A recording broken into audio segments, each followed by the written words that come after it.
Welcome again to Math 800 Pre-Algebra. Today we are doing section 5.2, Rounding Decimal Numbers. Our objectives. 1 is to learn the rules for rounding decimals. 2 is to round decimals to any given place. And 3 is to round money amounts to the nearest cent or nearest dollar. To round a decimal, first find the place to which the rounding is being done. Draw a cutoff line after that place to show that you are cutting off and dropping the rest of the digits. This is the biggest difference between rounding decimals and rounding integers or whole numbers. When we round whole numbers, you put zeros in the places that you are rounding. In decimals, you cut off, remove, or drop the digits that are being rounded. Step 2, look only at the first digit you are cutting off. If that digit is 4 or less, the part of the number you are keeping stays the same. If that digit is 5 or more, you must round up the part of the number you are keeping. You can use either the squiggly equal sign or the equal sign with the dot over it to indicate that your answer is approximate. I personally prefer the squiggly equal sign, as does this textbook. Again, you cannot put a regular equal sign because when you are rounding, you are slightly changing the number to an approximation. It is close to, but not exact. That is why we need an extra symbol for that, other than the equal sign. Example, round 14 and 39,652 hundred thousandths to the nearest thousandths. The nearest thousandths is the digit 6 is in the thousandths place, tenths, hundred thousandths. Basically, what we're asking ourselves is this number closer to 14.396 or 14.397? This is basically what you're doing when you're rounding, is you're asking which number is it closer to. If you always keep that in mind, it'll be easy to remember the various rules comparing whole number rounding to decimal rounding. Some of you may already realize the answer. If not, let's go through the process. Draw a cutoff line after the thousandths place. That would be between the 6 and the 5. We're going to only look at the 5, the first digit that we're cutting off.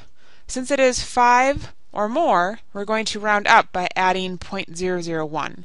In other words, 14 and 39,652 hundred thousandths is closer to 14 and 397 thousandths, or 14.397. We rounded up. Your final answer is this. The rest of this is just work. You don't actually have to show me the work when you round. I just need the answer. Round 5.3496 to the nearest tenth. The 3 is in the tens place. So we're basically asking ourselves, is this number closer to 5.3 or 5.4? Again, hopefully you can look at this and just know that it's closer to 5.3. However, if we go through the process, we draw a cutoff line after the tens place, so between the 3 and the 4. We look at the 4, and we're going to ignore everything else.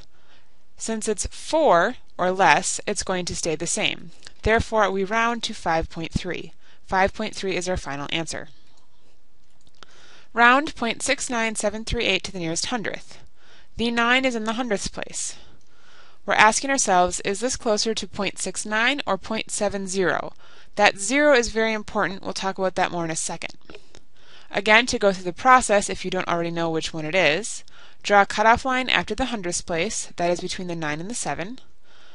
Look only at the 7, that's the first digit that's being cut off. Since it is 5 or more, we're going to round up by adding, in this case, 0.01, and we get 0.70. Notice we had to regroup. The 9 rounded up from 9 is 10, so we put a 0 in the hundredths place, and that 1 carries into the next place over. Our final answer then is that 0.69738 is approximately 0.70. That 0 is critical. We rounded to the hundredths place. You need something in the hundredths place. I realize that 0.70 and 0.7 have the same value. However, 0.70 is more accurate. Accuracy and something called significant digits are very, very, very important in science classes. In a science class, 0.70 and 0.7 have completely different implications as to how accurate your number and your answers are. So if you are being asked to round to the hundredths place, you need to have digits all the way to the hundredths place. And if that means some of those digits are 0, that is okay. Round 0.01806 to the nearest thousandths.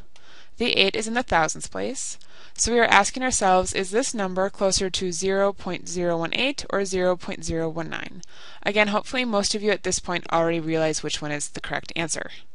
If we go through the process, we draw a line after the 8. We look only at the number directly after it that we're cutting off. It is 4 or less, so our number stays the same. Therefore, we round to 0.018. Now we will start rounding money amounts. Round $2 and 4,238 ten thousandths to the nearest cent. The cent, think cent, how many cents are in a dollar? There are 100 cents in a dollar. It's in the hundredths place. Cent, hundred, century, centipede, all of those things mean hundred. We'll talk more about that when we get to per cents. For now, just realize cents are in the hundredths place. So we're going to round like normal. We're basically asking ourselves, is this closer to $2.42 or $2.43? Again, hopefully you already realize the answer, but if we go through the process, we draw the cutoff line after the hundredths place between the 2 and the 3. Since the 3 is 4 or less, our dollar value is going to stay as it is, $2.42. So $2 and 0.4238 rounds to $2.42. Round 0.695 to the nearest cent. Again, cent is in the hundredths place. We're asking ourselves, is this closer to 69 cents or 70 cents? Draw the line between the 9 and the 5.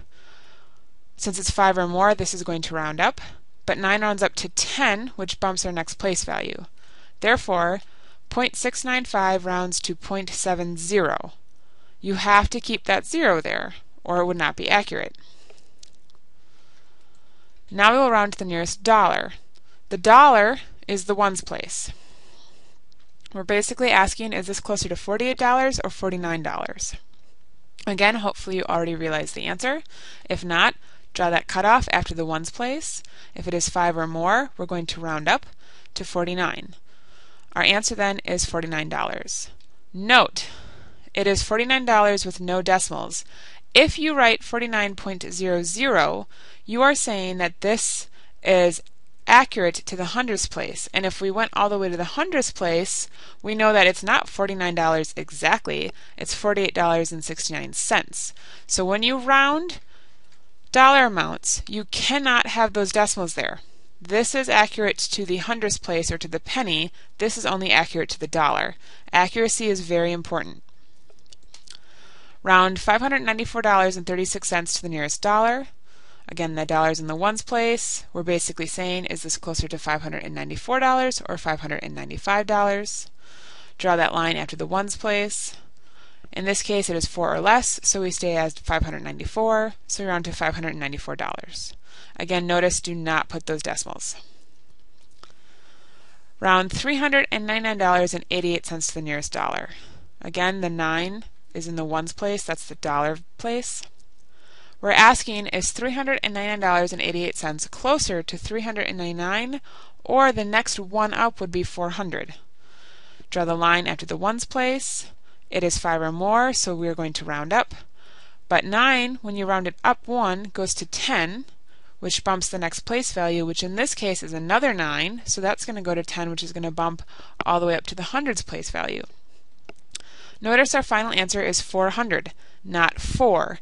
That is the biggest difference between rounding whole numbers and rounding decimals. When you round whole numbers, you need to keep these extra zeros. If you dropped them, you would be saying that $300 and $399.88 is about $4. And though sometimes I really wish that was true, like when I'm shopping and I see a nice coffee table that I really like and then look at the price tag says $399.88.